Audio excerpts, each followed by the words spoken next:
आज आपण पुन्हा भारताचा इतिहास आणि प्रामुख्याने जो आपण आधुनिक भारत बघतोय 1707 पासून 1950 पर्यंत हा आपला संपूर्ण विषय आहे. ज्यामध्ये आपण हा कालखंड आतापर्यंत करू. आज आपण जे युनिट क्रमांक 13 आहे ते खरं तर या कालखंडाच्या समारोपाकडे किंवा एक शेवटच्या टप्प्याकडे प्रस्तावना करते किंवा शेवटच्या टप्प्याकडे प्रस्थान करत आहे. त्यामुळे खरं तर आपण आजच्या भागामध्ये हे जे युनिट क्रमांक 13 आहे यामध्ये स्वातंत्र्याचं आगमन कशा पद्धतीने झालं आणि नेमकं स्वातंत्र्य जे आपण म्हणत होतो त्याची प्रत्यक्ष अनुभूती ही कुठल्या करारांद्वारे आणि कोणकोणत्या क्लिष्ट अशा प्रक्रियांद्वारे झाली याची सांगता करणं हे खरं तर एक मुख्य लक्ष या व्याख्यानाचं आहे. त्यामुळे भारताचा इतिहास समजून घेत असताना आपण आतापर्यंत जसं आधुनिक भारताच्या संदर्भात वेगवेगळे टप्पे समजून घेतले. भारतीय साम्राज्यवादाच्या विरोधात कसे लढले, ब्रिटिश साम्राज्यवाद हा भारतीय भूमीतून कशा पद्धतीने परास्त झाला आणि त्याचबरोबर ब्रिटिश साम्राज्यवादाने किंवा ब्रिटिशातल्या वसाहतीक धोरणांनी ज्या पद्धतीने वेगवेगळ्या सुधारणा घडवल्या त्याचा चांगला भाग भारतीयांनी स्वीकारत म्हणजे त्याच्या ज्या उणिवा होत्या त्याला कशा पद्धतीने टीका-टिप्पण्या केल्या किंवा त्याला प्रतिरोध केला. जसं आपण आत्तापर्यंत वेगवेगळ्या ज्या संकल्पना आहेत, वेगवेगळ्या ज्या थीम आहेत की जेव्हा आधुनिक भारताला समजून घेण्याच्या दृष्टिकोनातून अत्यंत महत्त्वाच्या होत्या त्यावर आत्तापर्यंत प्रकाश टाकलेलाच आहे. त्यामुळे भारतीय साम्राज्य किंवा भारतीय स्वातंत्र्य हे तसं वेगवेगळ्या टप्प्यांनी आणि वेगवेगळ्या फेजेसमधून ते गेलेलं आहे, वेगवेगळ्या टप्प्यांमधून गेलेलं आहे. आणि भारतीय स्वातंत्र्याची जी अनुभूती आहे किंवा एक शेवटचा लक्ष आहे ते प्रत्यक्ष संविधानाची निर्मिती करणं हे राहील. म्हणजे शेवटचा टप्पा जो होता भारतीय स्वातंत्र्याचा किंवा 1857 पासून खरं तर 1857 एवढ्यासाठीच की 1857ला स्वातंत्र्य भारताच्या पहिलं स्वातंत्र्य लढा म्हणून त्याच्याकडे भारतीयाच्या दृष्टिकोनातून बघितलं गेलं. म्हणजे 1857ला बघण्यासाठी वेगवेगळे दृष्टिकोन अस्तित्वात आहे. ब्रिटिशांचा एक दृष्टिकोन आहे, भारतीयांचा एक दृष्टिकोन आहे, एक त्रयस्थ दृष्टिकोन सुद्धा आहे. त्यामुळे त्यांनी 1857चं बंड म्हटलेलं आहे काही ठिकाणी आणि भारतीयांनी त्याला पहिला स्वातंत्र्य संग्राम असं म्हटलं गेलं. तिथपासून ते 1947 पर्यंतचा जर इतिहास आपण बघितला तर त्या सगळ्या इतिहासामध्ये वेगवेगळे टप्पे जे आहेत त्यामध्ये भारतीय हे वसाहतवादी सत्तेला एक मोठ्या प्रमाणात प्रतिरोध करत असताना आपल्याला दिसतात. आणि जसं मागच्या व्याख्यानामध्ये आपण बघितलं की 1885ला जेव्हा पहिल्यांदा भारतीयांचा आवाज म्हणून किंवा ब्रिटिश साम्राज्य आणि भारतीय जनता यांच्यामध्ये एक कुठला तरी मंच असावा त्या दृष्टिकोनातून तयार झालेली जी भारतीय राष्ट्रीय काँग्रेस होती, 1885 पासून 1947 पर्यंत जे काही विविध टप्पे भारतीय स्वतंत्रता आंदोलनाचे झाले आणि वेगवेगळ्या टप्प्यांमध्ये वेगवेगळ्या शेडचे जे काही राजकीय नेतृत्व उदयाला आलेलं होतं त्यामध्ये जहालवादी, मावळवादी, क्रांतिकारी आणि अजून बरंच काय. तर अशा या सगळ्या शेड्सना भारतीय स्वातंत्र्याच्या चळवळीने आपल्यामध्ये सामावून घेतलेलं आपल्याला दिसून येतं. आणि इथे विचारांच्या किंवा कृतीशील कार्यक्रमांच्या वेगवेगळे अनुषंग किंवा वेगवेगळे अंग जरी दिसत असले तरी या सगळ्यांचं एक महत्त्वाचं जे लक्ष होतं ते होतं भारतीय स्वातंत्र्य मिळवणं किंवा भारताला वसाहती सत्तेपासून मुक्त करणं. त्यामुळे ज्या काही लढाया झाल्या त्या गांधींच्या नेतृत्वात असेल, जे काही राजकीय प्रबोधन झालं ते लोकमान्य टिळकांच्या नेतृत्वात असेल किंवा ज्या काही सशस्त्र पद्धतीच्या गोष्टी घडल्या त्यामध्ये सुभाषचंद्र बोस असतील, भगतसिंग, सुखदेव, राजगुरू हे सगळे जी मंडळी असतील या सगळ्यांची जी काही शेवटचा जो काय उद्देश आहे तो या ब्रिटिश सत्तेला भारतीय भूमीतून नेस्तनाबूत करणं किंवा या ब्रिटिश सत्तेच्या विरोधात जाऊन स्वतंत्र भारताच्या दृष्टीने राज्याची स्थापना करणं हा राहिला. परंतु जेव्हा स्वातंत्र्याचं आगमन होतं म्हणजे जेव्हा प्रत्यक्ष स्वातंत्र्य समीप येत जातं तर त्या काळामध्ये वेगवेगळ्या पद्धतीचे पॉलिटिक्स ऑफ रिप्रेझेंटेशन असं ज्याला इंग्रजीमध्ये म्हटलं जातं की प्रतिनिधित्वाचं राजकारण होताना आपल्याला दिसतं. आणि हे प्रतिनिधित्वाचं राजकारण केवळ एवढ्यासाठी होतंय कारण भारतीय प्रजा जी स्वातंत्र्यानंतर प्रजा झाली, नागरिक झाली, ती कुठल्याही होमोजिनियस एंटिटीचा भाग नाही. कुठलीही ती एकसंघ नव्हती. ती एकसंघ आजही नाही. ती वेगवेगळ्या शैलीतून, वेगवेगळ्या रंगातून, वेगवेगळ्या सांस्कृतिक भूमीतून आविष्कृत झालेली किंवा भूमीतली असलेल्या वेगवेगळ्या समूहांची अस्मिता आहे. त्यामुळे भारतीय जनता किंवा भारतीय प्रजासत्ताक हे कुठल्याही एका संस्कृतीचं, कुठल्याही एका रंगाचं, वंशाचं प्रतीक नसून त्यामध्ये वेगवेगळ्या पद्धतीच्या समूह, संस्था, संस्कृती याचा मिलाप त्याच्यामध्ये दिसतो. आणि त्यामुळे भारतीय स्वातंत्र्य समीप येत असताना संविधान सभा किंवा संविधान सभेसाठीच्या ज्या काही वेगवेगळ्या डिबेट्स आहेत त्या ज्यामध्ये प्रतिनिधित्वाच्या राजकारणाला एक वेगळ्या पद्धतीने त्यांच्याकडे बघितले गेले. परंतु या काळातलं जे काही नेतृत्व होतं ते संविधान सभेचे अध्यक्ष असतील, ते जुन्या विधानमंडळातली मंडळी असतील किंवा ते लेजिस्लेटिव्ह काउन्सिलचे मेंबर्स असतील, या सगळ्यांमध्ये एक परिपक्वता दिसते आणि त्यांनी संपूर्ण भारतातल्या विविध रंगाच्या, ढंगाच्या, जातीच्या, वर्णाच्या, वर्गाच्या लोकांचं प्रतिनिधित्व करण्याचा प्रयत्न संविधान सभांमध्ये केला. आणि याची जी अनुभूती आहे, याचं जे उदाहरण आहे आपल्याला, ज्या काही लेजिस्लेटिव्ह काउन्सिल्स डिबेटमध्ये ज्या डिबेट्स झाल्या, कायदे मंडळामध्ये ज्या डिबेट्स झाल्या, संविधान सभेमध्ये ज्या डिबेट्स झाल्या, त्या डिबेट्सवरून, त्या चर्चांवरून आपल्याला दिसून येतं की या काळातलं भारताचं नेतृत्व म्हणजे भारतीय राष्ट्रीय लढ्याचं नेतृत्व करणारी जी मंडळी होती ती जात, धर्म, वंशाने जरी वेगवेगळी असली तरी त्यांच्या पुढे जो एक महत्त्वाचा प्रश्न होता तो म्हणजे राष्ट्र उभारणीचा. त्यामुळे भारतीय स्वातंत्र्य मिळाल्याच्या नंतर म्हणजे खरं तर भारत एक सार्वभौम असं राष्ट्र होणार होतं आणि त्या सार्वभौम राष्ट्र झाल्याच्या होण्यासाठी वेगवेगळ्या समूहांना, वेगवेगळ्या गटांना, वेगवेगळ्या जातींना त्यांचं प्रतिनिधित्व या सगळ्या चर्चांमध्ये कशा पद्धतीने प्रतिबिंबित व्हावं हा सुद्धा एक महत्त्वाचा दृष्टिकोन या सगळ्यांच्या विचारांच्या, या सगळ्या राजकारण्यांच्या किंवा विचार नेत्यांच्या केंद्रस्थानी असलेला आपल्याला दिसून येतो. ओके. आणि त्यामुळे प्रजासत्ताकेची स्थापना ही संविधान सभा आणि त्याचा इतिहास, त्याची चर्चा, त्याच्यामध्ये झालेल्या वेगवेगळ्या ज्या काही गोष्टी आहेत त्याच्याशिवाय ती अपूर्ण राहील.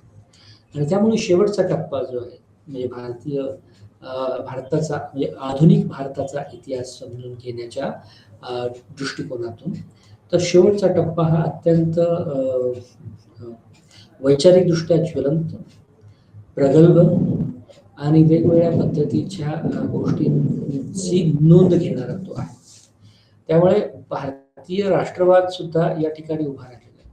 परंतु भारतीय राष्ट्रवादाचा पाया हा मुळातच बहुढंगी असा तो बनलेला आहे. कारण एक कॉमन किंवा एक सर्वमान्य असा शत्रू होता तो म्हणजे वसाहतवाद.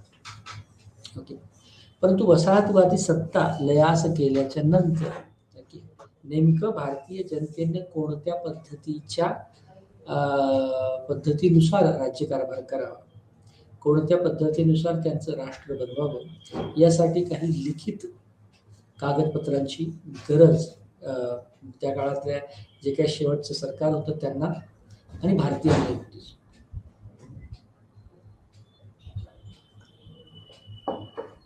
मूलतः भारतीय जनताच जवळजवळ 1928 पासून ब्रिटिश सरकारने भारतीय सार्वभौमत्वाचा आणि भारतीय स्वातंत्र्याचा प्रश्न हा ऐरणीवर घ्यावा आणि त्याच्यामध्ये कशा पद्धतीने भारताला तुम्ही स्वतंत्र करणार आहात, स्वतंत्र देणार आहात त्याचा नीट प्लॅन सांगावा अशा चर्चा 1928 पासूनच सुरू होत आहे. आणि 1928ला पहिला जो प्रयत्न संविधान निर्मितीचा या संविधानाच्या दृष्टीने पाऊल टाकणारा जो ठरला होता तो म्हणजे 1928चा नेहरू रिपोर्ट म्हणून जो ओळखला जात होता की ज्यामध्ये खरं तर वेगवेगळे प्रपोजल, वेगवेगळ्या गोष्टी त्या नेहरू रिपोर्टमध्ये आलेल्या आहेत आणि भारतीय स्वातंत्र्याच्या दृष्टीने जवळजवळ 13 महत्त्वाच्या बिंदूंची चर्चा नेहरू रिपोर्टमध्ये केलेली आहे. त्यामध्ये भारतीय साम्राज्य, भारतीय राज्य, भारतीय सार्वभौमत्व आणि वेगवेगळ्या जे अंग आहेत राष्ट्रराज्याला घेऊन त्या अनुषंगाने वेगवेगळ्या बाबींची चर्चा आपल्याला या ठिकाणी नेहरू रिपोर्टमध्ये येतात. परंतु नेहरू रिपोर्ट हा जरी सर्वसमावेशक होण्याचा प्रयत्न करत असला, खरं तर त्याचे नेतृत्व मोतीलाल नेहरू, की जे जवाहरलाल नेहरू म्हणून नंतर म्हणजे स्वतंत्र भारताचे पहिले पंतप्रधान जे झाले होते, त्यांचे वडील मोतीलाल नेहरू यांनी तो रिपोर्ट केला होता. तो जरी सर्वसमावेशक होण्याच्या दृष्टीने महत्त्वपूर्ण असला, तरी सुद्धा उर्वरित जे काही घटक होते त्यांचं भारतीय स्वातंत्र्याला आणि संविधानाला घेऊन वेगळ्या पद्धतीची मतं होती. आणि तशा पद्धतीची मतं त्यांनी त्यांच्या डॉक्युमेंट्समध्ये सुद्धा आपल्याला आलेली दिसतात. या कालखंडामध्ये हिंदू आणि मुस्लिम हे दोन प्रबळ असे समूह त्यांच्या पद्धतीने वाटाघाटीच्या दृष्टीने वाटाघाटी करत होते भारतीय स्वातंत्र्यासाठीच्या किंवा स्वतंत्र भारतातलं राष्ट्र राज्य कसं असावे यासाठी. परंतु केवळ हे दोनच महत्वाचे घटक होते असं नाही, तर हिंदू आणि मुस्लिमांशिवाय सुद्धा शीख, मुस्लिम आणि इतर जे काही अल्पसंख्याक आणि विशेषतः त्या कालखंडातला जो काही महत्वाचा ज्याचं नेतृत्व नंतरच्या कालखंडामध्ये डॉक्टर बाबासाहेब आंबेडकर यांनी केलं त्या बृहत अशा मागास समूहांचं सुद्धा प्रतिनिधित्व संविधान सभेमध्ये उमटणं गरजेचं होतं. आणि त्या दृष्टीने या सगळ्या चर्चा, या सगळ्या डिबेट, त्या प्रतिनिधित्वाच्या राजकारणाचा प्रारूप नेमकं संविधान सभेमध्ये कसं होतं याची चर्चा आपल्याला ते घडवतात. त्यामुळे आज आपण खरं तर स्वतंत्र भारताचं आगमन जवळ येत असताना, भारत स्वतंत्र होत असताना कोणकोणत्या महत्वाच्या बिंदूंभोवती या सगळ्या चर्चा सुरू झालेल्या होत्या आणि कशा पद्धतीने भारतीय स्वातंत्र्य हे आकाराला आले आणि ज्या भारतीय स्वातंत्र्याचा मूलभूत आधार जो राहिला तो राहिला संविधान सभा. तो याच्यासाठी मूलभूत आधार राहिला कारण तुम्ही जेव्हा एवढ्या विविक्षित अशा सामूहिक देशाचं, भौगोलिक प्रदेशाचं जेव्हा नेतृत्व करता, तेव्हा त्या सगळ्या समूहांना आश्वासित करतील अशा पद्धतीची काय धोरणं भारतीय राष्ट्र आणि राज्य त्या काळात राबवणार होतं याची पहिल्यांदा लेखी आश्वासन संविधानाच्या रूपाने सर्वांना मिळालेलं आहे. त्यामुळे खरं तर तो भारतीयांमध्ये त्यांच्या प्रतिनिधित्वाने केलेला असा एक लिखित करार होता की आपण कोणती मूल्य मांडणार, कोणती बाबी मांडणार नाही, कोणत्या गोष्टींच्या बाजूने भारतीय राष्ट्र उभं राहील, इत्यादी इत्यादी. त्यामुळे तो भारतीय संविधान म्हणजे एक वेगळ्या अर्थाने स्वतंत्र भारताचा जाहीरनामा की ज्यामध्ये सर्व समूह आश्वासित झालेले आपल्याला दिसतात. आणि जिथे जिथे संकट होती किंवा जिथे जिथे वादविवादाचे मुद्दे होते त्यांना सुद्धा एक वेगळ्या पद्धतीने मुत्सद्दी पद्धतीच्या पद्धतीने आणि वेगवेगळ्या पद्धतीचे आश्वासन देऊन त्यांचं हे करण्यात आलेलं दिसून येतं. त्यामुळे संविधान सभा जी आहे ती संविधान सभा ही अत्यंत महत्वाचा रोल प्ले करताना आपल्याला दिसते. ती 1945 पासून ते स्वतंत्र भारताचा सगळा ठराव याही भारतीय राज्यघटना अस्तित्वात येईपर्यंत. त्यामुळे संविधान सभा आणि भारतीय प्रजासत्ताकाची स्थापना ह्या सगळ्यांची पार्श्वभूमी जी आहे याला समांतरपणे एक वेगळी घटना घडत होती. ती होती म्हणजे दुसरं महायुद्ध. त्यामुळे दुसऱ्या महायुद्धामध्ये संपूर्ण ब्रिटिश साम्राज्य त्या धनुष्यक्रीमध्ये जर्मनीच्या बाजूने आणि त्या सगळ्या प्रक्रियेमध्ये होतं. त्यामुळे भारतीयांना कशा पद्धतीने आश्वस्त करावं असा एक मुद्दा होता.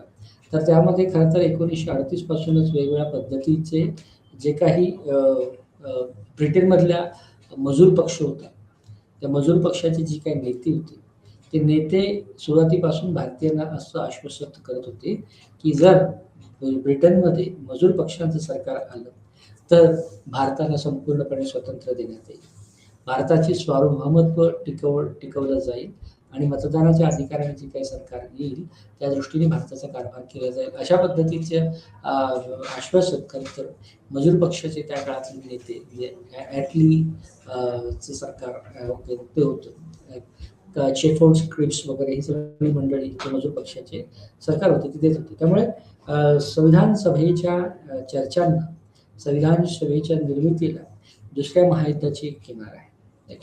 त्यामुळे दुसरं महायुद्ध संपल्यानंतर खरं तर एक वेगळ्या पद्धतीची स्पेस तयार होते की ज्या स्पेसमध्ये भारतीय स्वातंत्र्याच्या दृष्टीने काही लिखित कागदपत्रांचा किंवा ज्याला आपण संविधान म्हणतो त्या संविधानाच्या निर्मितीच्या दृष्टीने प्रयत्न झालेले दिसतात.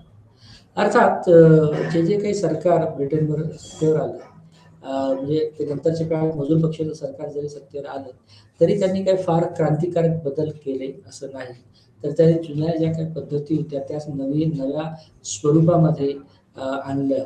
म्हणजे विशेष म्हणजे दुसरं महायुद्ध संपल्याच्या नंतर ब्रिटनमध्ये जी काही मजूर पक्षाचं सरकार आलं त्या मजूर पक्षाच्या सरकारने सुद्धा सार्वभौम स्वातंत्र्य देण्यामध्ये फार कुचराई केलेली आपल्याला दिसतं किंवा त्याच्यामध्ये एक वेगळा वेळ लावला किंवा तो दिलाच नाही सुरुवातीच्या टप्प्यामध्ये. त्यामुळे खरं तर ह्या सगळ्या प्रक्रिया जी होती भारत राष्ट्र आकारला येण्याची त्याची मूलभूत संकल्पना किंवा त्याची जी काय पद्धत होती ती होती वाटाघाटी, निगोशिएशन. अर्थात हे तुमच्या स्क्रीनवर आपण बघत आहोत तर त्या हा सगळा रूपरेखा आहे संविधान सभा अस्तित्वात आल्यापासून ते भारतीय राष्ट्र किंवा भारत हे प्रजासत्ताक राष्ट्र म्हणून उदयाला येताना कोणकोणते महत्वाचे असे टप्पे, ठराव, चर्चा, संविधान निर्मितीची प्रक्रिया या सगळ्या बाबी या ठिकाणी अत्यंत मूलभूतपणे पुढे येताना आपल्याला दिसतात. त्यामुळे आपण पहिल्यांदा ज्या काही वेगवेगळ्या वाटाघाटी त्या वाटाघाटी वेगवेगळ्या राज्यांमधल्या वेगवेगळ्या ज्या काळात त्याला प्रोव्हिन्सेस असं म्हणतात त्या प्रोव्हिन्सेस मधल्या, कारण एक जो महत्वाचा मुद्दा असा होता की भारत जरी स्वातंत्र्यानंतर होत असला तरी सुद्धा भारतातले जे वेगवेगळे संस्थानिक होते किंवा प्रोव्हिन्शियल गव्हर्नमेंट्स होत्या, प्रांतिक सरकार होती, ओके, त्याचे जे काही नेतृत्व होतं ते पूर्णपणे कोणत्याही राष्ट्राच्या बाजूने भूमिका घ्यायला तयार नव्हतं. अर्थात बहुसंख्य संस्थानिकांनी भारत राष्ट्रामध्ये सामील होण्याच्या दृष्टीने जरी केले असले तरी काही राज्यांचा प्रश्न हा अत्यंत क्रिटिकल किंवा अत्यंत वेगळ्या उग्र रूप धारण करणारा ठरला होता.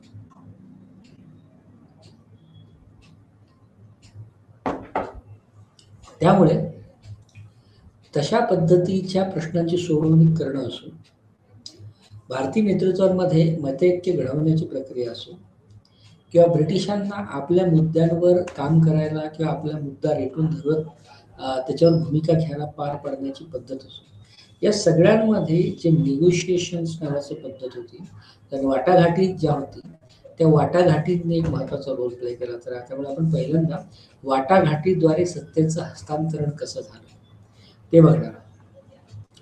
याचं मुख्य कारण म्हणजे याचं एक मुख्य आधार, तथ्यात्मक आधार म्हणून आपल्याला बघायचा तर तो म्हणजे ब्रिटिश साम्राज्य एका रात्रीत म्हणजे भारतीयांनी आंदोलन केलं आणि ते लगेच निघून गेले असं नाही.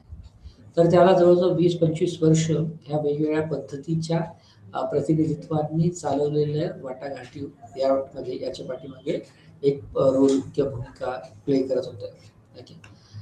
त्यामुळे खरं तर भारतीयांनी सत्ता ताब्यात घेण्याच्या ऐवजी ब्रिटिशांनी सत्तेचं केलेलं हस्तांतरण म्हणून याच्याकडे बघितलं जातं. त्यामुळे सुरुवातीपासून सुद्धा ब्रिटिश अधिकारी किंवा ब्रिटिश ज्याला इगॅलिटेरियन फिलॉसॉफर किंवा तिकडचे जे काय अस्तित्ववादी राजकारणी विचारवंत होते त्यांनी भारताला डोमिनियन स्टेट्स म्हणून मान्यता देण्याकरिताचे मुद्दे अधोरेखित केलेले आपल्याला दिसून येतात. परंतु यातला महत्वाचा जो काही क्रक्स होता तर इथे एका सत्तेपासून दुसऱ्या ऐतिदेशीय लोकांकडे गेलेलं सत्तेचं हस्तांतरण म्हणून सुद्धा बघितलं गेलं.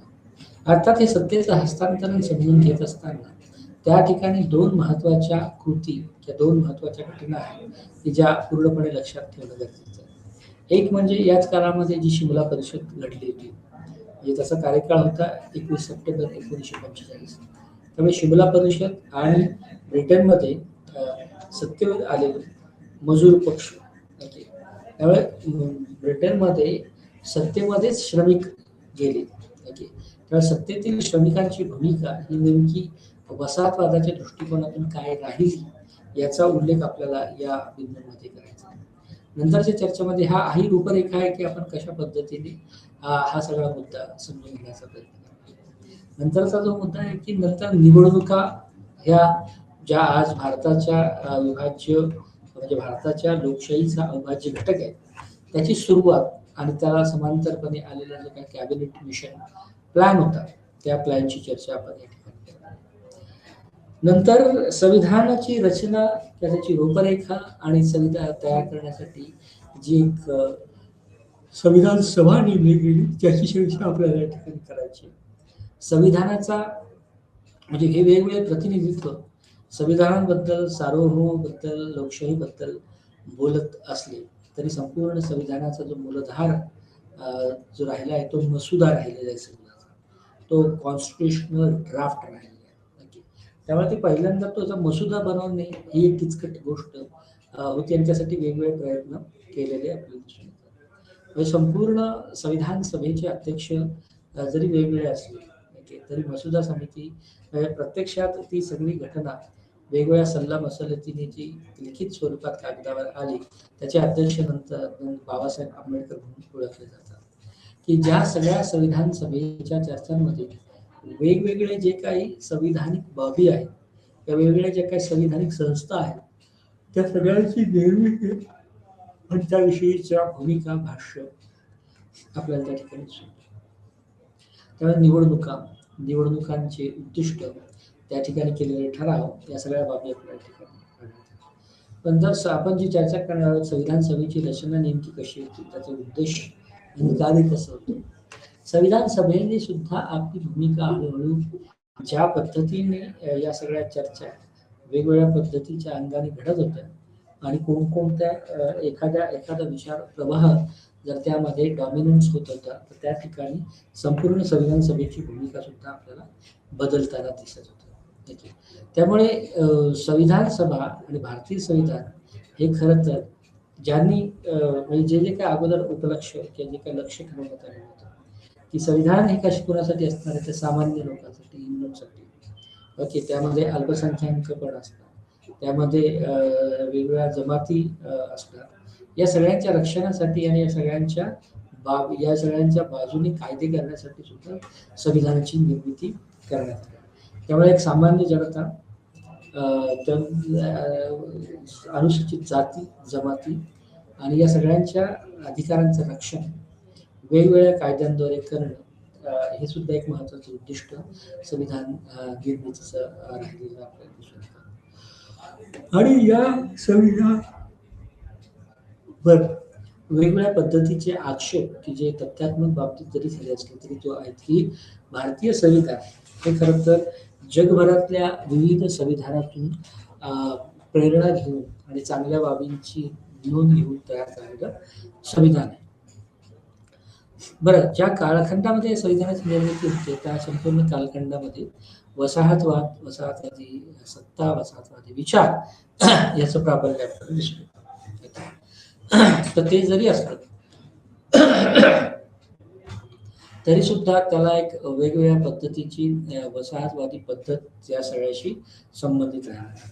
आणि त्यामुळे नंतर जेव्हा सत्ता आली तर त्या औपनिवेशिक वसाहतवादी सत्तेचे अवशेष स्वतंत्र भारताच्या राजनीतिक बाबींवर सुद्धा पडलेले आपल्याला दिसून येते. आणि त्याचबरोबर नंतर स्वातंत्र्य कालखंडामध्ये कशा पद्धतीने भारतीय राजकारणावर राष्ट्रवादी वारशाचा प्रभाव पडला याची नोंद आपण या ठिकाणी घेणार आहोत.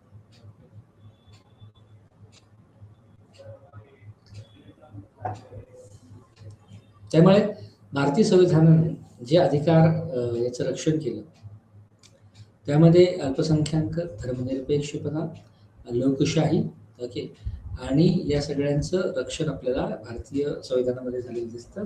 आणि त्याच्या अंमलबजावणीसाठी हे जे काय धोरण बनवली त्या धोरणांच्या अंमलबजावणीसाठी राज्य संस्थात्मक स्तंभ उभारण्यात आलेले आहेत. त्यामुळे संपूर्ण जो काही युनिट क्रमांक 13 आहे की ज्यामध्ये आपण भारतीय राज्य प्रजासत्ताक आणि संविधानाची निर्मिती त्या अनुषंगाने काही बाबींचा उल्लेख करणार आहोत. तर याचा मूळ उद्दिष्ट काय, याच्यातून कोणकोणत्या बाबी आपल्याला समजतील. तर एक त्यातली महत्वाची बाब ज्या निगोशिएशन्स झाल्या भारताला स्वातंत्र्य मिळवण्यासाठीच्या ज्या वाटाघाटी हितदेशीयांमध्ये, वसाहतवाद्यांमध्ये आणि वसाहतवादाच्या बाजूने जे काही ब्रिटिश अधिकारी होते त्यांच्यामध्ये घडल्या की ज्याच्यातून भारतीय सत्तेच्या हस्तांतरणाची प्रक्रिया उभी राहिली. आणि त्यासाठी ब्रिटिशांना वेगवेगळ्या पद्धतीच्या उपाययोजना अवलंबाव्या लागल्या. तर त्यामुळे ब्रिटिशांच्या विविध योजनांची माहिती वेगवेगळ्या ज्या काही स्कीम्स आणल्या, त्याच्या वेगवेगळ्या धोरणं ब्रिटिशांनी राबवली भारताला स्वातंत्र्य किंवा संविधान सभेला अधिकार देण्यासाठीची, त्याची नोंद आपल्याला या ठिकाणी होते. त्याचप्रमाणे आपण हे जे काही भारतीय संविधान की जे संपूर्ण भारतीयांचं रक्षण करण्यासाठी कटिबद्ध आहे, की जे भारतीय लोकशाही टिकवण्यासाठी कटिबद्ध आहे, असं त्याच्या उद्देश आणि प्रास्ताविकेमध्ये जे म्हटलेलं आहे. तर नेमकी ही संविधान निर्मितीची प्रक्रिया कशी होती आणि ज्या संविधान सभेने ती निर्मिती प्रक्रिया सुगम बनवली, त्या संविधान सभेची रचना, त्याची उद्दिष्ट आणि त्या संविधान सभेची कार्यप्रणाली सुद्धा कशी होती याचा उल्लेख, याची माहिती आपल्याला याद्वारे होऊ शकते आणि हे सुद्धा एक महत्त्वाचं उद्दिष्ट या ठिकाणी बाळगलं. जसं आपण बघितलं की एका बाजूला भारत स्वातंत्र्य होत असताना वेगवेगळ्या पद्धतीच्या चर्चा भारतीय राष्ट्राला घेऊन होतात एका बाजूने. दुसऱ्या बाजूने संविधान सभेची निर्मिती आणि संविधान तयार करण्याची प्रक्रियाला गती मिळते. तिसऱ्या बाजूने या संपूर्ण प्रक्रियेवर भारतीय राजकारणाचा, स्वातंत्र्योत्तर भारतावर वसाहतवादी राजकारणाचा आणि राष्ट्रवादी राजकारणाचा असा दोन्ही वारसा दिसून येतो. वसाहतवादी राजकारणाचा संबंध यासाठी काही महत्वाच्या मंडळींना सुद्धा भारतीय संविधान निर्मितीची प्रक्रिया ही पाश्चात्य अनुकरणाची प्रक्रिया म्हणून त्यांनी याच्यावर टीका करण्याचा प्रयत्न केलेला दिसून येतो. परंतु भारतीय संविधान सभेच्या निर्मितीमध्ये हिंदू, शीख, मुस्लिम, हिंदू महासभा, मुस्लिम लीग आणि बऱ्याचशा समूहाचे प्रतिनिधी त्या समितीमध्ये आपल्याला दिसून येतात की त्याद्वारे जी काही वेगवेगळ्या पद्धतीची सकस अशी वैशिष्ट्य उभी राहिली की ज्यांनी धर्मनिरपेक्षता, लोकशाही, अल्पसंख्याकांचे अधिकार आणि या सगळ्या गोष्टींवर भाष्य केले. तर या सगळ्या बाबी आपल्याला या ठिकाणी समजून घेता येतील. त्याचबरोबर भारतीय लोकशाहीची जी महत्वाची वैशिष्ट्ये आहेत त्या वैशिष्ट्यांचा सुद्धा आढावा आपल्याला या ठिकाणी. त्यामुळे भारतीय स्वातंत्र्य जवळ येत असताना ज्या 2-3 महत्वाच्या बाबी घडत होत्या, म्हणजे थिमॅटिकल गोष्ट किंवा सिद्धांत म्हणून समजून घेत असताना, तर दुसरं महायुद्ध सुरू झालेलं होतं 1939ला, की जे जवळजवळ 1945 पर्यंतचा भारताचा तसा या दुसऱ्या महायुद्धाशी दुराणीही संबंध नव्हता. परंतु भारतावर सत्ता असणाऱ्या ब्रिटिशांचा होता. कारण ब्रिटिश सत्ता ही प्रत्यक्षपणे युद्धामध्ये सहभागी होती. त्यावेळी ब्रिटिशांनी जर्मनीच्या विरुद्ध सुद्धा या ठिकाणी युद्ध पुकारलेलं आपल्याला दिसून येतं. कारण या दुसऱ्या महायुद्धाचे जे काही कल्प्रिट्स किंवा एक महत्वाचे खलनायक जे उभे राहिले ते होते जर्मनी. त्यावेळी जर्मनीचा बंदोबस्त करण्यासाठी मित्रराष्ट्र ब्रिटन, अमेरिका आणि सगळे बाजू होते. त्यामुळे अमेरिका, ब्रिटन यांनी दुसऱ्या महायुद्धामध्ये अत्यंत महत्वाची भूमिका वठवली आपल्याला दिसून येतं. वास्तवतः दुसऱ्या महायुद्धामध्ये भारतीय सैन्य हे ब्रिटनच्या बाजूने होतं. भारतीय सैन्याला ब्रिटिश म्हणजे खरं तर भारतीय सैन्य म्हणजे ते ब्रिटिशांचं सैन्य त्या काळात होतं, परंतु लोकसंख्या जी होती त्या सैन्यातली भारतीय होती. तर त्यांनी जर्मनीच्या विरोधात भारतीयांना उचलवलं आणि त्यासाठी कोणतीही परवानगी भारतीयांकडून किंवा त्याची नोंद या ठिकाणी घेण्यात आलेली नव्हती. असा एक त्याला एक शेड होता आणि त्यामुळे वसाहतवादाविरोधाचा जो काही रोष होता तो अजूनच वाढत होता. किंवा काही बाबतीत जसं आपण वाटाघाटीची गोष्ट समजून घेतो किंवा निगोशिएशन समजून घेतो, यातलं पण एक निगोशिएशन असं होतं की भारतीयांनी किंवा भारतीय नेतृत्वाने भारतीय सैनिकांना ब्रिटिश सत्तेच्या बाजूने त्यांच्या सैन्याला युद्धात पाठवावं आणि युद्ध समाप्तीनंतर आम्ही भारताला सार्वभौमत्व देऊन टाकू, त्यांना स्वातंत्र्य देऊन टाकू आणि ते नवीन कायद्यानुसार तिथे राज्य करतील. तर हा एक महत्त्वाचा बिंदू या सगळ्या घटना आणि घडामोडींमध्ये समजून घेणं गरजेचं आहे. दुसरीकडे भारतीय भांडवलदाराचा एक वेगळा विशिष्ट वर्ग उभा राहत असताना आपल्याला दिसतो की याची वाढ खरं तर ही 1920 पासून सुरू झालेली आपल्याला दिसते. त्यामुळे भारतीय भांडवलदार हा सुद्धा स्वातंत्र्य चळवळीचा प्रत्यक्ष अप्रत्यक्ष साक्षीदार आणि काही पद्धतीमध्ये देणगीदार सुद्धा होता. दुसरीकडे दुसरं महायुद्ध चालू असताना वेगवेगळ्या पद्धतीचे उत्पादनांना प्रचंड मागणी अमेरिकेमध्ये उभी राहिलेली होती आणि त्याची भरपाई त्याची ती गरज भारतीय मधल्या या मंडळींनी सुद्धा केलेली आपल्याला दिसून येते. तर भारतीय भांडवलदारांचा वर्ग हा या सगळ्या बाबींमध्ये एक महत्वाची भूमिका वठवत होता, कारण तो एका बाजूला त्याचा व्यापार उद्योग व्यवसाय करत करत स्वातंत्र्याच्या चळवळीने सुद्धा अर्थपुरवठा करत असताना आपल्याला त्याच्यानंतर 1942 पर्यंत जेव्हा गांधींचं युग सुरू होतं आणि वेगळ्या पद्धतीच्या राजकीय घडामोडी घडतात तोपर्यंत 1942ला आणि त्याच्याही अगोदर जे काही काँग्रेस सेशन झालं होतं त्या काँग्रेस सेशनमध्येच क्विट इंडिया मुवमेंट किंवा भारत छोडो चळवळ ही मोठ्या प्रमाणात एक एक एक वेगळ्या पद्धतीच्या एक वेगळ्या उत्साहवर्धक अशा वातावरणात सुरू झालेली होती, कारण त्यांना असं वाटत होतं की आता जर आपण योग्य पद्धतीने गोष्टी केल्या तर भारताला स्वातंत्र्य करणं किंवा भारताला स्वातंत्र्य मिळवून देणं सोपं आहे. तिसऱ्या बाजूला तिसरा एक जो महत्वाचा फोर्स होता तो म्हणजे सुभाषचंद्र बोस यांची आझाद हिंद सेना. तर सुभाषचंद्र बोस सुद्धा एक वेगळ्या पद्धतीने दुसऱ्या महायुद्धाच्या कालखंडामध्ये भारतीयांच्या सन्मानासाठी भारतीयांच्या बाजूने आझाद हिंद फौज लढताना आपल्याला दिसत होती. त्यामुळे त्या प्रत्यक्ष लढाईमध्ये आझाद हिंद फौजेचा सुद्धा सहभाग आपल्याला दिसून येतो आणि त्याचं लक्ष सुद्धा हे वसाहतवादाविरोधात एक लढाई बळकट करणे असं राहिलेलं आपल्याला दिसून येतं. त्यामुळे बॅकग्राऊंड म्हणून या सगळ्या घडामोडी घटना घटित या ठिकाणी 1945-46च्या कालखंडामध्ये आपल्याला दिसून येतात. याचा वैचारिक जो धागा आहे किंवा रूट्स आहेत ते आपल्याला 1928-38 पासून त्याचं शोधता येतं.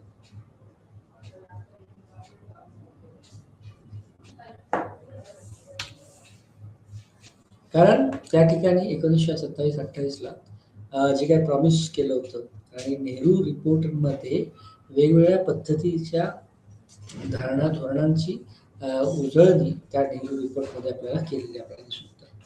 परंतु जेव्हा दुसरं महायुद्ध संपलं 1945ला दुसरं महायुद्धाची परिणिती खरं तर मित्र राष्ट्रांच्या विजयामध्ये झाली. जर्मनी, जपान आणि इतर जे काय शत्रू राष्ट्र होते ते हरलेले आपल्याला दिसून येतात. ओके, तर नंतरच्या काळामध्ये ब्रिटनमध्ये सुद्धा दोन घडामोडी घडत होत्या किंवा ब्रिटनच्या संदर्भात दोन घडामोडी घडल्या होत्या. ते एक म्हणजे दुसरं महायुद्ध समाप्त झालेलं होतं. दुसरीकडे मजूर पक्षाची सत्ता ही ब्रिटनच्या गादीवर किंवा ब्रिटनच्या पार्लमेंटमध्ये आलेल्या दिसून येतात. ओके, त्यामुळे नवीन आलेल्या सरकारने सत्ता किंवा कुठल्याही बळजबरीच्या ऐवजी संवाद करण्यावर भर दिलेला आपल्याला दिसून येतो. त्यामुळे जे काही सुरुवातीच्या काळातले जे काही राज्यकर्ते होते त्यांनी भारतीयांशी आणि जे जे काही स्टेक होल्डर्स आहेत त्यांच्याशी मोठ्या प्रमाणात संवाद साधावा आणि ही हस्तांतरणाची प्रक्रिया परिपूर्णत्वाला द्यावी. म्हणजे ब्रिटिश सत्तेपासून साम्राज्यापासून भारतीयांकडे गेलेलं सत्तेचं हस्तांतरण त्यासाठी संवाद अत्यंत गरजेचा आहे असं या ठिकाणी वाटत होतं. आणि हे वाटण्यामध्ये सुद्धा एक महत्वाचा अधिकारी होता की ज्याचं नाव होतं व्हाईसरॉय ओवेल, की ज्याने एका बाजूला संविधान सभेच्या निर्मितीच्या दृष्टिकोनातून विधानमंडळाच्या अधिकाऱ्यांच्या दृष्टिकोनातून पावलं टाकली आणि दुसऱ्या बाजूला संवाद साधण्यासाठी वेगवेगळ्या परिषदा सुद्धा घेतल्या. त्यातली एक महत्वाची परिषद ही शमला परिषद म्हणून ओळखली जाते. त्यामुळे व्हाईसरॉय ओवेलने संवादावर भर दिलेला एका बाजूला दिसतो आणि दुसऱ्या बाजूला जे काही राष्ट्रीय कार्यकारिणी होती त्याचे जे काही अधिकारी बरेचसे जे जेलमध्ये होते, मुस्लिम लीगचे सुद्धा होते, त्या सगळ्यांना मुक्त करून मुस्लिम लीग आणि काँग्रेस या दोघांनाही एकाच प्लॅटफॉर्मवर आणण्याचा प्रयत्न झाला आणि त्याद्वारेच केंद्रामध्ये नवीन कार्यकारी परिषद स्थापन करण्याच्या दृष्टीने ओवेलने ती परिषद भरवली जी सिमला परिषद, शिमला कॉन्फरन्स म्हणून ओळखली जाते. तर याचा कार्यकाळ हा जवळजवळ 24 जून ते 14 जुलै 1945 या कालखंडामध्ये त्याच्यामध्ये नवीन कार्यकारिणी अस्तित्वात येणं गरजेची होती.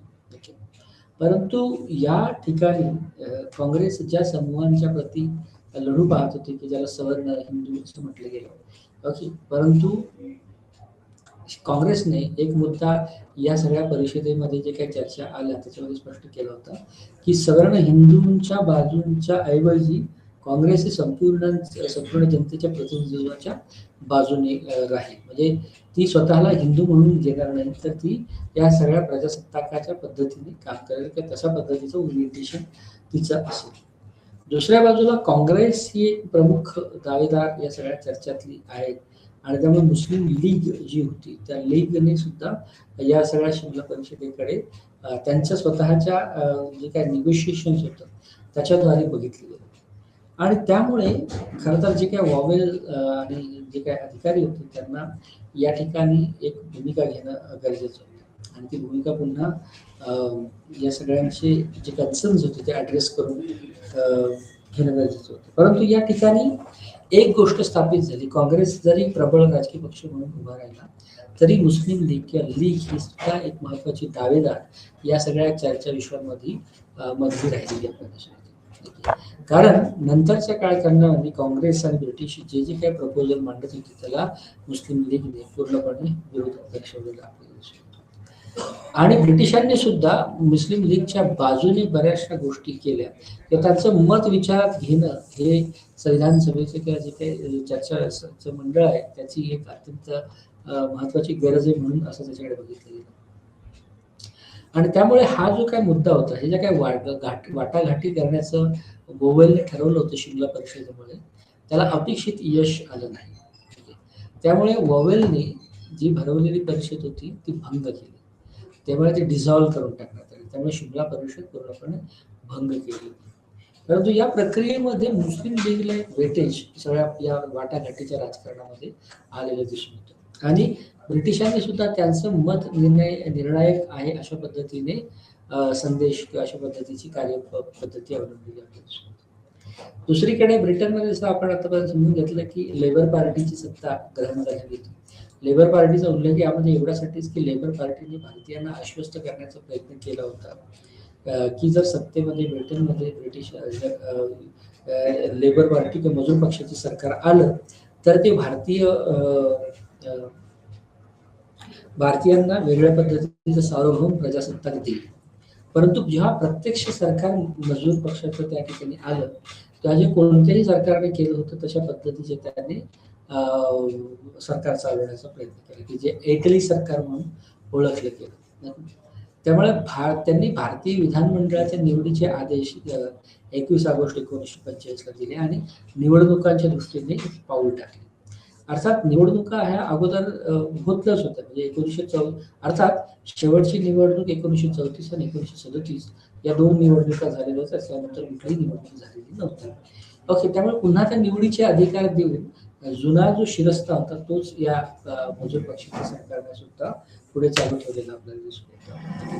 त्यामुळे निवडणुका खरं तर त्यांनी भारताला सार्वभौम आणि प्रजासत्ताक देण्याच्या ऐवजी पहिल्यांदा निवडणुकांचा कार्यक्रम राबवायला सुरुवात केली.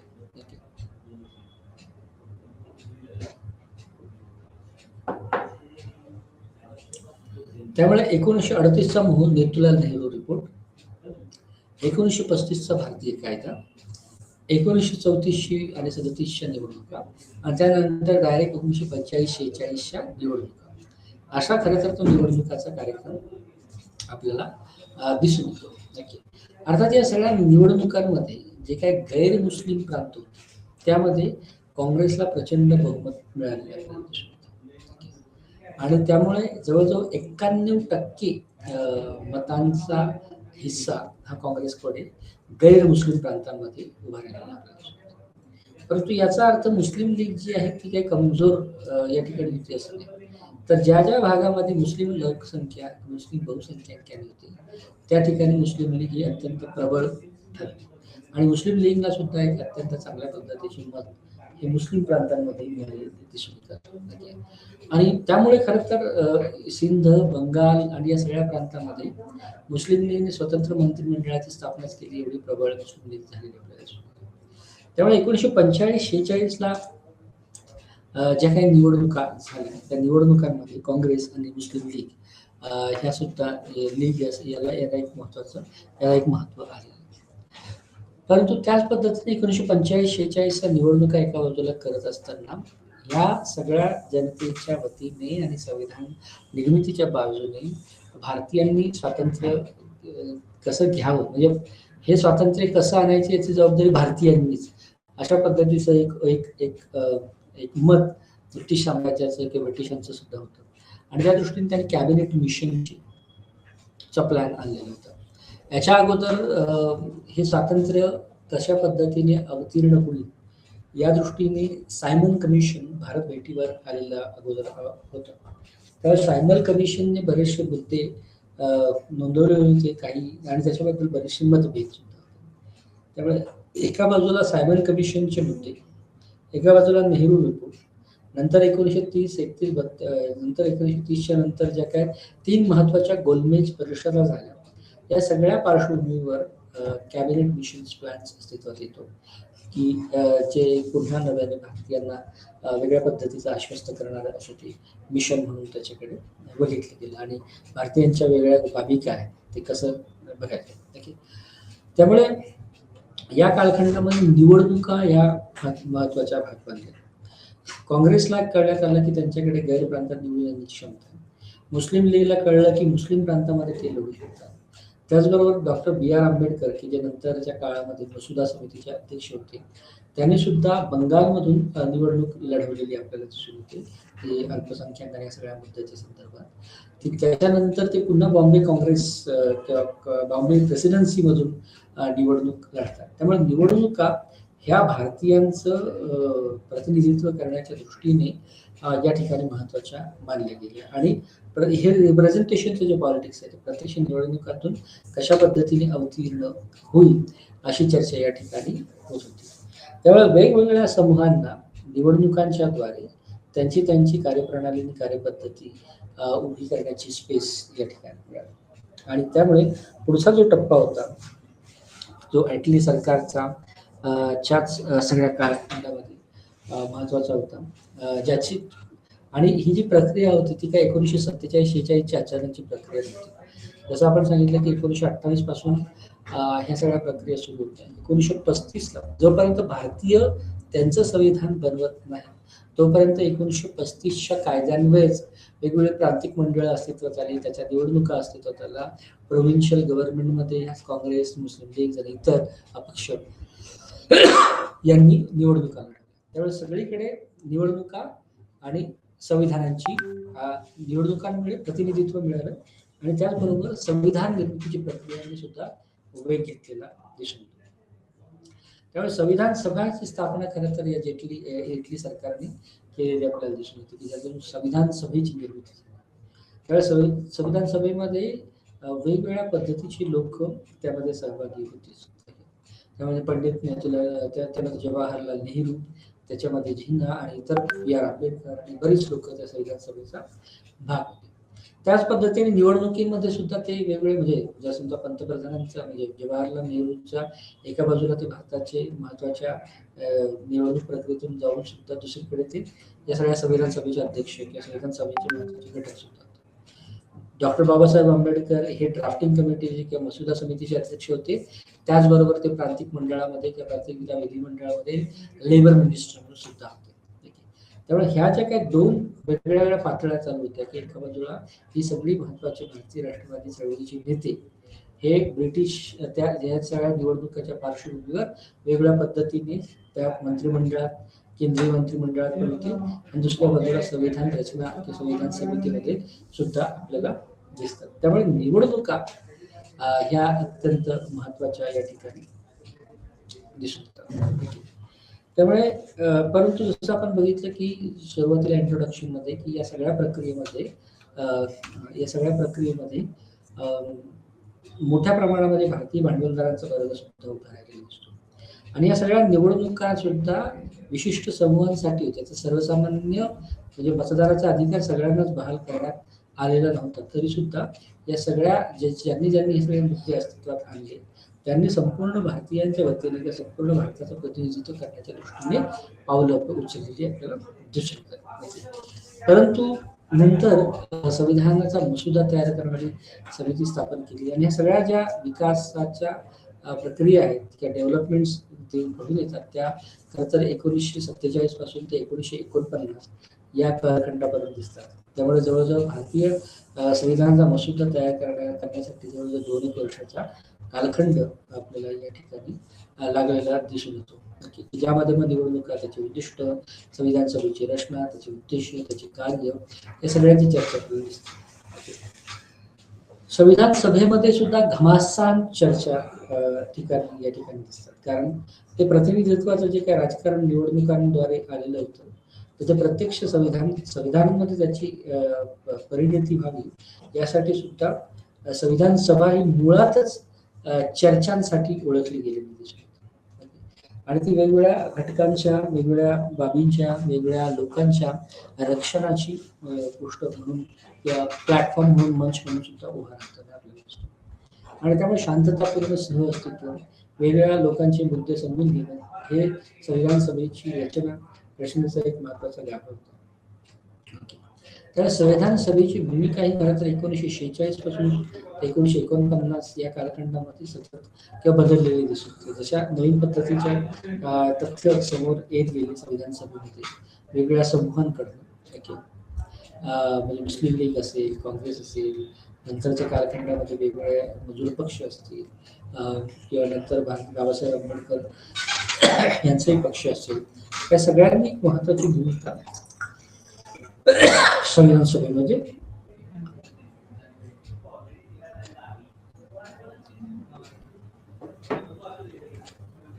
केली.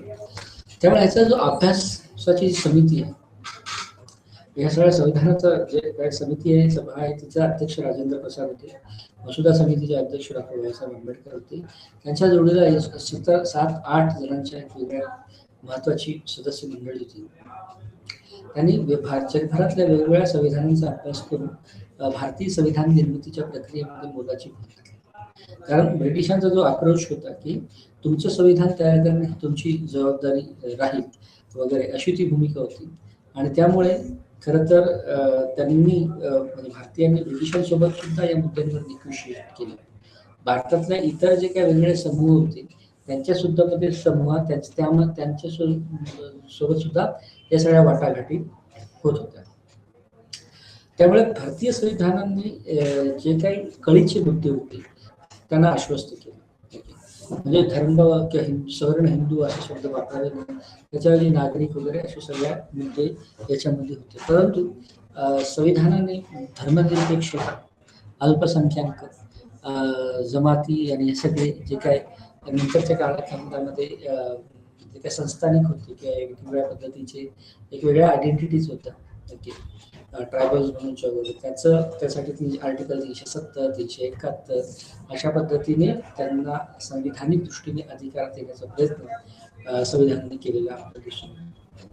त्याच पद्धतीने संस्थानिक जे होते किंवा प्रोव्हिन्शियल गव्हर्नमेंट होते त्यांनी कोणत्या राष्ट्रामध्ये जावं हा सुद्धा एक महत्वाचा मुद्दा या ठिकाणी जोडलेला होता. त्यामुळे खरं तर तो भारतीयांच्या संविधान सभेमध्ये जे काही महत्वाचे नेते होते, सरदार वल्लभभाई पटेल पासून ते जवाहरलाल नेहरू पासून बी आर आंबेडकर, या सगळ्यांबरोबरच वेगवेगळ्या, जरी समजा हा मोजका समूह असला, एक विशिष्ट मध्यमवर्गीय उच्च शिक्षित असा वर्ग असला, त्याने त्याने संपूर्ण भारतीयांचं प्रतिनिधित्व करण्याचा प्रयत्न संविधान सभेमध्ये दिसतात.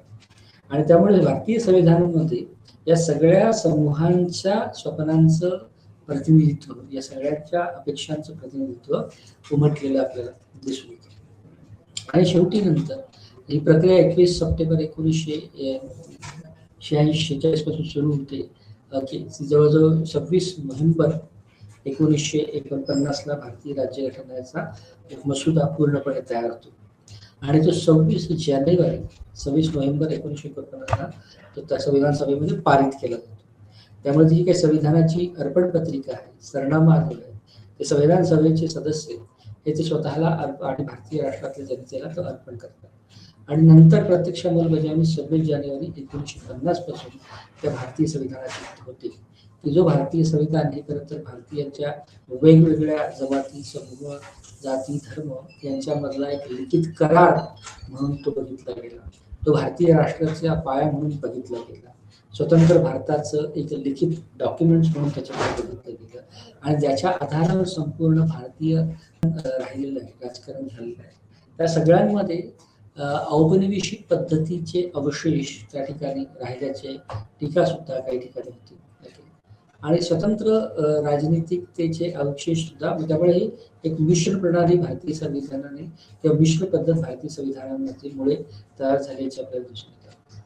तशाच पद्धतीने जो ऐतदेशीयांच्या दृष्टिकोनातून विचार करता स्वातंत्र्योत्तर राजकारणावर, की ज्याचं केंद्रबिंदू भारतीय संविधान राहिलेलं आहे, राष्ट्रवादी वारशाचा प्रभाव पडल्याचं सुद्धा म्हटलं गेलं. आणि जसं की भारतीय संविधानाने अल्पसंख्याक, वेगवेगळ्या जमाती, धर्मनिरपेक्षता या सगळ्यांचं रक्षण करणं, तसं लोकशाहीचं स्तंभ, लोकशाहीचं रक्षण करणं सुद्धा भारतीय संविधानाचं एक महत्वाचं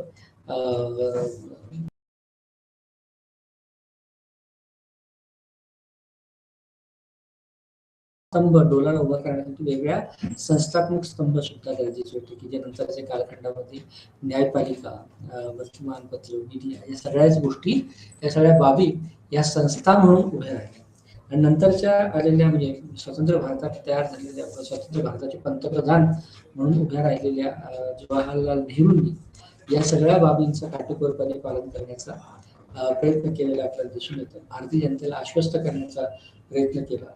जी राष्ट्र किंवा जी संस्थानं भारतीय राज्यामध्ये, भारतीय राष्ट्रराज्यामध्ये सहभागी होत नव्हती, किंवा ज्यांना एक वेगळ्या पद्धतीच्या संवेदनशील अशा प्रक्रियेची गरज होती, त्याच्यासाठी 370, 370, 71 कलम तयार करून किंवा अ, ब, क, ड असे प्रादेशिक वर्गवाऱ्या करून सुद्धा त्यांना भारतीय राष्ट्रामध्ये सामील होण्यासाठी प्रयत्न केलेला दिसून येतात.